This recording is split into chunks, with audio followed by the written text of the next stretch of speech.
Hey guys, check this one out. I'm building another two-element Yagi.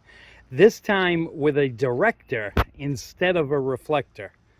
So this one will actually work in two directions. It'll work off the backside too. Off the backside, it'll perform like a dipole would. But off the front, we're gonna have some gain. It'll have about 4.5 dBd of gain and around 6 dBi. I have the rest of the elements here. I'm reusing some Maco elements. You notice the gamma match and all that. These parts are from my Maco M103. The boom got damaged. I can't put the 3-element back together because I don't have a 12-foot long boom to use for it. I also wanted something very light because this is going to go on the mast on my house. It's going to end up going below the tram 1498 that I have up there, that half-wave vertical. So that'll be above this. I'm not even going to use that rotor. When it goes on the house, it's just going to be mounted to the mast and pointing north. Well, it'll be pointing north and south because it'll be able to talk off the backside too. The skip is starting to change direction right now, and we're heading towards all up and down the East Coast. So I'm going to set this so that it's pointing north. That way I can reach all my friends up there in Massachusetts, New Hampshire, Maine, Vermont, all the way over to North Dakota. Set in one position, I should get a pretty good sweep. It should cover from like the Dakotas all the way over to Maine. All right, let me finish putting this thing together. I got to put the rest of the elements together. So I got my Maco clamps there.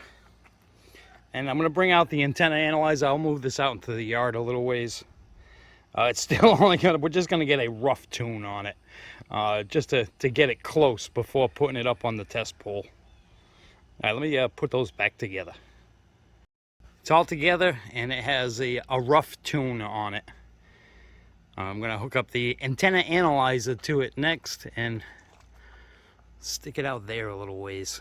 Get it away from everything.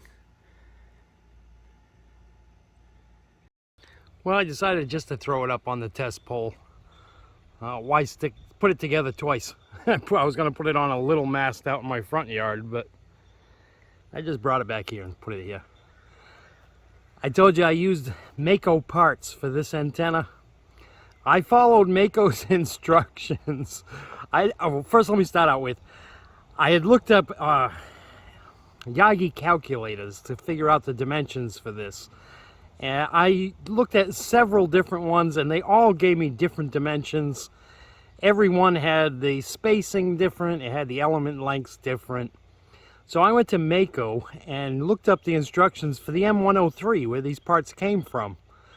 And I set up the front two elements the same as they would be on that M103. So the spacing is 4'1".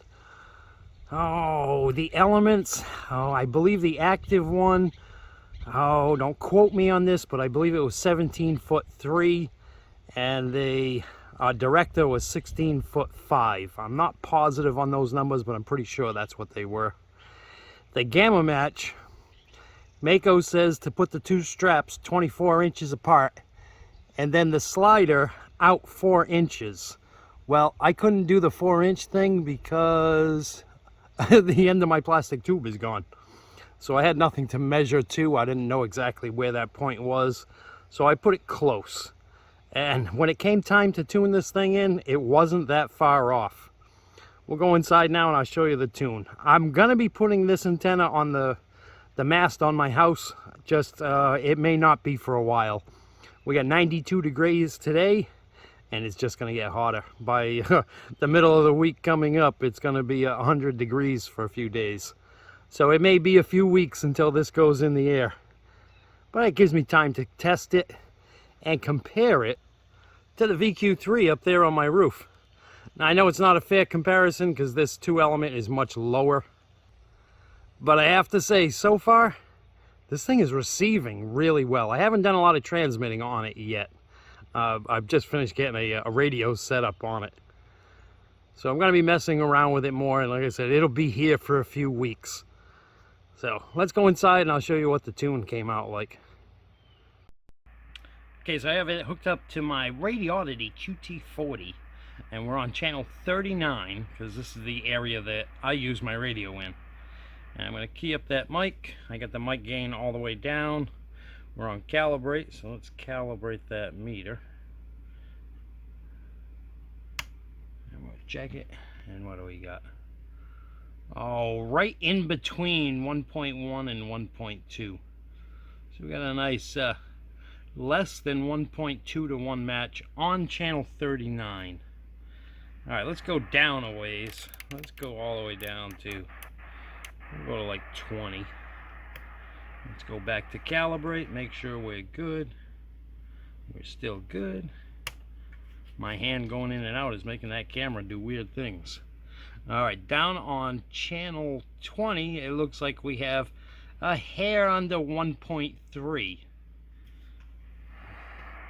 Let's go all the way down.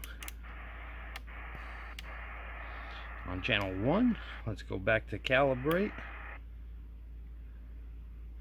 Yeah, the tune's going to be a little off down here. I don't use this area, so 1.4 to 1 on channel 1. But I don't go down that low. Let's go up some. I have this set up so that when I'm on band E, channel 1 is channel 41, and it just goes up from there. So channel 10 would be channel 50. Let's go up to 60. I mean, we did 20, 40, and now we'll do 60. All right, let's put that back on calibrate. Make that camera focus. Get my hand out of there. Well, look at that. On channel 60, we have 1.1. Let's see how far it'll go. Well, actually, for the channels, I only have up to channel 80 programmed into this radio at the moment. After that, I'm not sure where the channels lie. Ooh, that camera is being uncooperative. What happened to the static? Ah! I was partially keying the mic. Let's go to calibrate. Try and get my hand out of there so the camera will focus. I don't usually have these problems with this camera.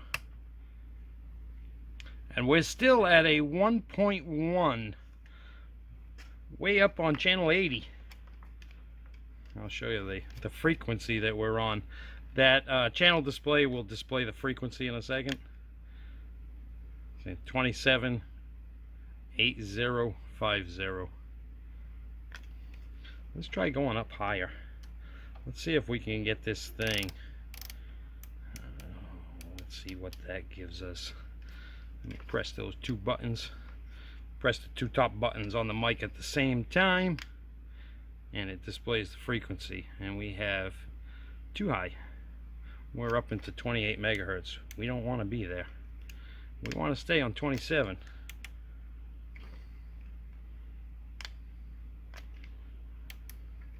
This should bring us down to 27. Nope, still up at 28. Alright, there we go. We're on 27.9850. Alright, let's key this thing up. Put that meter back on calibrate. Oh, it's already at calibrate. That's a good sign. Alright, it's starting to climb again. We're at just a hair over 1.2. Look at that. It will do channel 1 all the way up to channel 99. It's got a pretty good spread on that, on the frequency spread. Alright guys, I guess that's going to be it for that antenna, just because it's too hot outside to set it up on my house. It's going to have to wait a few weeks until the weather gets a little more cooperative. Alright guys, I thank you for watching, and I'll catch you next time.